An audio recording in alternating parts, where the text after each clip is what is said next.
The squat series goes on. So when we looked at Ed's squat on the force plates, we also did a sneaky. We filmed him using the iPad so we can run through the video analysis to break down the squat technique and identify if there's anything that needs to be worked on from a technique point of view. So Ed, here's what we prepared earlier, and we're going to run through how your squat looked. Definitely. Okay. What we can see is, let's start from the side view first.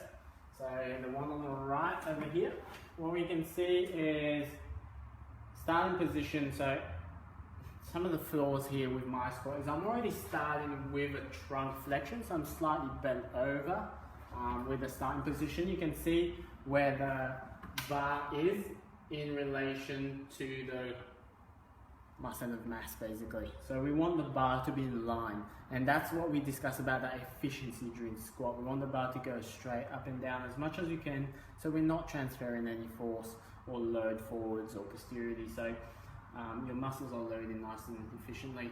Get in line, Ed, that's it. Right. Now the other thing is, as I go down, you can see how that bar travels even further away from that line. So I'm losing even more efficiency during that squat. And that's my bottom position right here. And again, that bar is at its maximal distance from my optimal position. So I want to be ideally going straight up and down. So clearly there's some issues happening there. But then we can also start to calculate kind of the angle at the hip, the ankles that we kind of touched on, the importance of ankle range of motion, trunk extension, and also hip as well, mobility. But if we zoom in as well, you can start to see a bit of a heel lift as well there.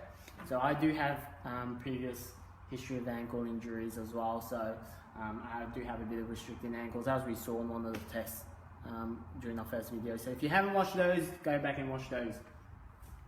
So coupling up with the force plate as well, let's move on to our posterior view now. So that's kind of the line of center here. We cut this one nice and short here, purely because we're coupling it with the force plate. So we know there's only a 5% difference between sides in terms of loading. So with that one, you can see that the bar travels up and down, but also the one to really pay attention here is the daylight between the legs as well. So you can see that it's nice and even, and the force plates confirm that with only the 5% difference between sides.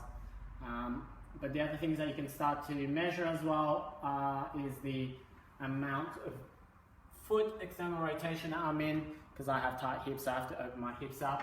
We can start to measure all that, and then you can track bar tilts as well from each side, so with the force plate as well, get that overall result that we're looking for.